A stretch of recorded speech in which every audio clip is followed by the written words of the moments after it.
एक आह भरी होगी हमने न सुनी होगी, जाते जाते तुमने आवाज़ तो दी होगी। हर वक्त यही है गम, उस वक्त कहाँ थे हम, कहाँ तुम चले गए। चिट्ठी न कोई संदेश, जाने वो कौन सा देश, जहाँ तुम चले गए हो, जहाँ तुम चले गए। नमस्कार, आदाब, सत श्री अकाल दोस्तों, मैं हूं अंकित और स्वागत है आपका म्यूज़िकल रिव्यू में एक बार फिर से।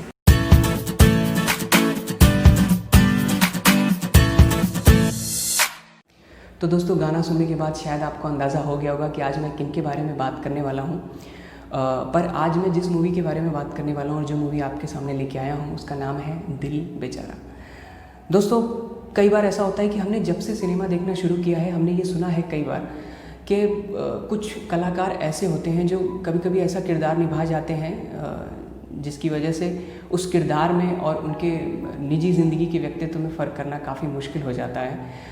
कुछ ऐसा ही देखने को मिलता है हमें दिल बेचारा के अंदर, जिसके डायरेक्टर हैं मुकेश छाबड़ा, एक्टर्स हैं संजना सांघवी, सारस्वत चटर्जी, स्वस्तिका मुखर्जी और सैफ अली खान एक कैमियो रोल में हैं।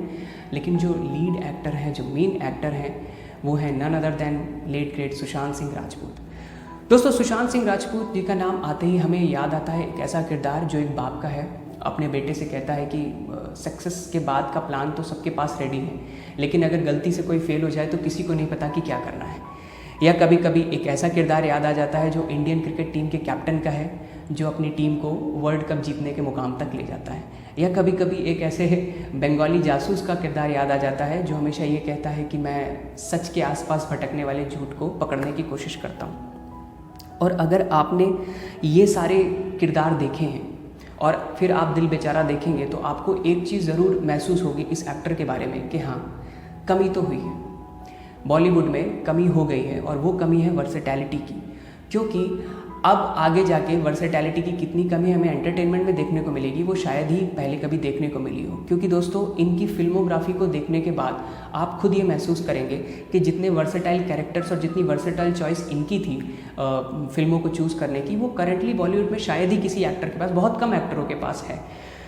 तो दोस्तों, अब बात करते हैं मूवी की। दिल बेचारा दो कैंसर पेशेंट्स की कहानी है, किज़ी और मैनी, जिसमें हम देखते हैं कि किज़ी मैनी से कहती हैं कि हीरो बनने के लिए पॉपुलर होना ज़रूरी नहीं है और वो रियल लाइफ में भी होते हैं। और मैनी कहते हैं कि जन्म कब लेना है या मरना कब है ये हम डिसाइड नहीं करते, लेकिन जीना कैसे है या जीते कैसे हैं ये हम डिसाइड कर सकते हैं। मैनी जो है किसी को वो अपनी तरह से जीने का अंदाज़ सिखाते हैं, जीने का तरीका सिखाते हैं, उनकी ज़िंदगी खुशियों से भर देते हैं, डलनेस को दूर करते हैं उनकी ज़िंदगी से, और उनके कुछ एक सपने को पूरा करने के लिए मैनी जो है वो उनको पेरिस ले जाते हैं। लेकिन दोस्तों, कहानी के एंड होते होते, पिक्चर ख़त्म होते होते शायद हमें ये रियलाइज़ होता है कि हमारी कंडीशन भी किसी की तरीके हो गई है और शायद हमें भी किसी की तरह कहना पड़ता है कि जिस तरीके से उसने एंट्री ली थी उसी तरह उसने एग्ज़िट ली और मेरा दिल फिर से टूट गया। हम फिर से अपने आप को वैसा ही पाते हैं। क्योंकि दोस्तों, ये देखने के बाद ये यकीन कर पाना मुश्किल हो जाता है कि अब शायद ऐसी एक्टिंग दोबारा ना देखने को मिले कभी। जैसा कि मैंने शुरू में कहा था कि किरदार ऐसे निभा जाते हैं, कुछ कलाकार की निजी ज़िंदगी का व्यक्तित्व मैच कर जाता है। कुछ ऐसा ही लगता है इस फिल्म को देख के और मैनी के किरदार को देख के। लगता नहीं है कि ये इसकी स्क्रिप्ट, इनकी एक्टिंग की कास्टिंग को लिखा गया था और इन्होंने पढ़ा था। ऐसा लगता था शायद इनको आगे आने वाली ज़िंदगी के सारे एस्पेक्ट्स मालूम थे और इन्होंने उसी को जिया है। तो दोस्तों, मैं कभी भी जब किसी मूवी की रिव्यूज़ देता हूँ, रेटिंग देता हूँ, उसके बारे में ओपिनियन देता हूँ, बताता हूँ, तो मैं 3 एस्पेक्ट के बारे में बात करता हूँ, डायरेक्शन, प्लॉट और एक्टिंग।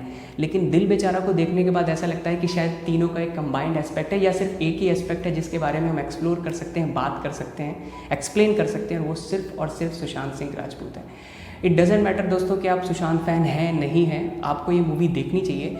क्योंकि सुशांत द्वारा छोड़ी गई जो लेगेसी है उसका सबसे बड़ा रूप इस मूवी में आपको देखने को मिलेगा और आपको लगेगा कि क्या वो अपने पीछे छोड़ गए हैं।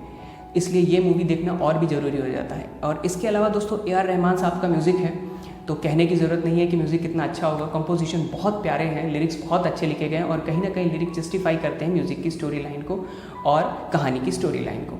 तो दोस्तों इस तरीके से मेरे हिसाब से इसमें कोई भी रिव्यू देना या ये इसलिए ज़रूरी है इसलिए ज़रूरी नहीं है, कोई भी मैटर नहीं करता। आपको दिल बेचारा ज़रूर देखनी चाहिए, सिर्फ एक ही रीज़न से, और वो काफ़ी है, और वो एक ही कारण है, सुशांत सिंह राजपूत। फन फैक्ट दोस्तों ये है कि ये the fault in our stars की ऑफिशियल रीमेक है, तो आप चाहें तो फॉल्ट इन आवर स्टार्स भी देख सकते हैं जाके।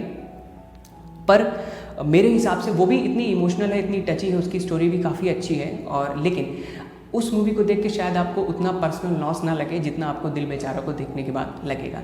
इसलिए दिल बेचारा देखना और भी ज़्यादा ज़रूरी हो सकती है। तो दोस्तों कैसा लगा आपको वीडियो, आप मुझे कमेंट में बता सकते हैं। और किसी भी movies, web series, shows, Hollywood movies, किसी भी अलग सिनेमा की मूवीज़ का आपको एक्सप्लेनेशन अगर चाहिए तो आप मुझे कमेंट में लिख सकते हैं।